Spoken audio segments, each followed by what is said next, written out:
एक और सूबे के मुखिया प्रदेश में सुशासन लाने की बात कर रहे हैं, साथ ही लोगों को न्याय दिलाने की बात कर रहे हैं, लेकिन ऐसा होते दिख नहीं रहा है। मामला मध्य प्रदेश के सिवनी का है, जहां किस सरकारी नुमाइंदे सीएम शिवराज के सपनों को चकनाचूर करते हुए नजर आ रहे हैं और नियमों की धज्जियां उड़ा रहे हैं। दरअसल मामला सीएम हेल्पलाइन से जुड़ा हुआ है।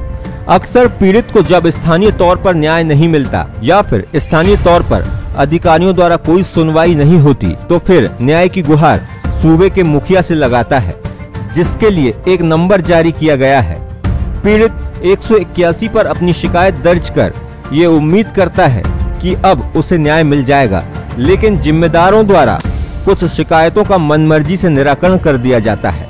इसके बावजूद जो शिकायतकर्ता नहीं मानते तो उन पर शिकायत वापस लेने के लिए दबाव भी बनाया जाता है। आइए आपको बताते हैं कि पूरा मामला क्या है। दरअसल शिकायतकर्ता के साथ शिकायत वापस न लेने की एवज में गाली गलौज की जा रही है, तो कहीं झूठे मामले में फंसा देने की धमकी दी जा रही है। जी हां, कुछ ऐसा ही मामला सिवनी के बंडोल थाना से सामने आ रहा है, जहां थाना प्रभारी पर आरोप लगाए जा रहे हैं कि उनके द्वारा बोथिया के रहने वाले दिव्यांश पांडे को झूठे केस में फंसा देने की धमकी देकर खुद ही शिकायत बंद करवा दी गई, जिसका ऑडियो सोशल मीडिया पर वायरल हो रहा है। हालांकि इस वायरल ऑडियो की पुष्टि पोस्टर न्यूज नहीं करता।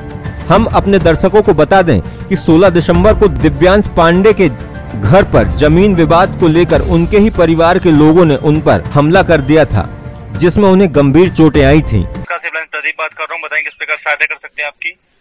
हाँ भैया, शिकायत बंद अभी करा है, लेकिन वो बता नहीं रहा, बंद नहीं हुई है। जी, आपका शुभ नाम जान सकता हूँ सर। दिव्यांश पांडे।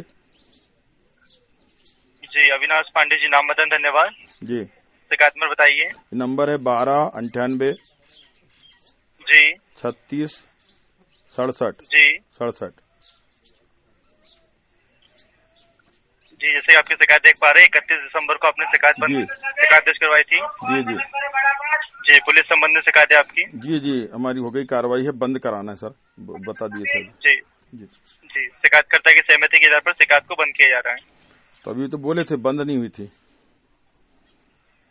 जी सर, आपकी शिकायत को बंद कर दी गई, निश्चिंत रहें सर आप। जी, धन्यवाद। धन्यवाद सर। जी जी, नमस्कार। ईंट और चौखट उखाड़ के ले जा रहे थे। मैंने मना करने पर मेरे घर पे आकर अजय पांडे, विजय पांडे और भाई सुनील ने आकर हत्तर से हमला किया। मेरा जबड़ा टूटा और जो 6 जगह से मेरी हड्डी फ्रैक्चर है, जिससे आज तक मैंने रिपोर्ट किया, मैंने अस्पताल में भर्ती किया। और वहाँ पर मेरे पुलिस वाले आए और वो मेरी वहाँ रिपोर्ट लिखी गई, तो वहाँ रिपोर्ट के आधार पे मेरे को कोई आज तक न्याय नहीं मिला। और मेरी 6 जगह से हड्डी फ्रैक्चर, मस्तक की हड्डी टूटी है, जिसमें प्लेटें लड़ी हुई किया थी। एसपी साहब को भी दिए, डीएसपी को भी दिए, और इससे कोई मेरी अभी सुनाई नहीं हो पाई। मेरे एसपी साहब से मेरे हाथ जोड़ के बिना है कि मेरे को उचित न्याय दिलाए, और मेरा परिवार डर और दहशत से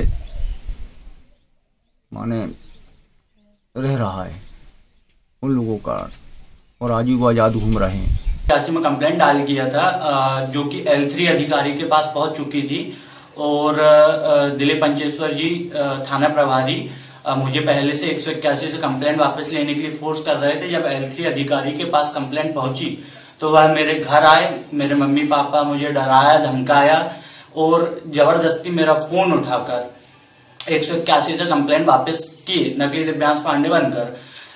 उसी समय में जब कंप्लेंट वापस नहीं कर रहा था तो वह मुझे काउंटर केस बनाने की धमकी देकर जबरदस्ती 181 की कंप्लेंट मेरे फोन से उन्होंने नकली दिव्यांश पांडे बनकर वापस की है, जिसकी रिकॉर्डिंग अभी भी मेरे पास है। और अभी परसों के दिन थाना प्रभारी दिलीप पंचेश्वर जी का मेरे पास फोन आया था, जिस कारण मैं बहुत डर गया था, और उन्होंने यह पूछा, उन्होंने उस बात पर यह साबित किया है कि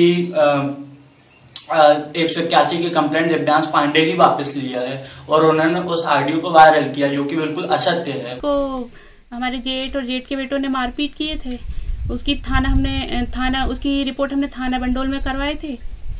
और जब थाना बंडोल में करवाए तो कुछ सुनवाई नहीं हुई। एसपी साहब को भी हमने बहुत से एप्लीकेशन दिए थे और जब सुनवाई नहीं हुई तो हमने 181 में कंप्लेंट करे।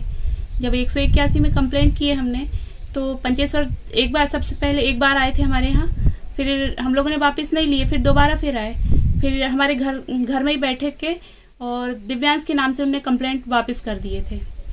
और फिर इसके बाद दिव्यांश से भी करवा, एक जोर जबरदस्ती और काउंटर केस बनाने की धमकी देते हैं और हम बहुत डरे सहमे रहते हैं और बेटा भी बहुत डरा सहमा रहता है, वो बाहर पढ़ता है सतना में। पीड़ित परिवार का आरोप है कि इसके बावजूद भी बंडोल पुलिस ने आरोपियों के खिलाफ 307 का मुकदमा दर्ज नहीं किया, बल्कि छोटी मोटी धाराओं के तहत मामला दर्ज किया। अपने साथ हुए अन्याय के खिलाफ न्याय के लिए पीड़ित ने सीएम हेल्पलाइन पर अपनी शिकायत दर्ज कराई। काउंटर केस लगाकर लड़के का भविष्य बर्बाद करने की धमकी देकर मोबाइल अपने हाथों में लेकर स्वयं दिव्यांश पांडे बनकर शिकायत वापस करवा दिया और पीड़ित परिवार आज भी न्याय के लिए दर दर भटकने को मजबूर है। अब देखना होगा कि इस रिपोर्ट के सामने आने के बाद आला अधिकारी इस मामले में क्या कार्रवाई करते हैं, क्योंकि मामला सीएम हेल्पलाइन से जुड़ा हुआ है। Bureau report, poster news.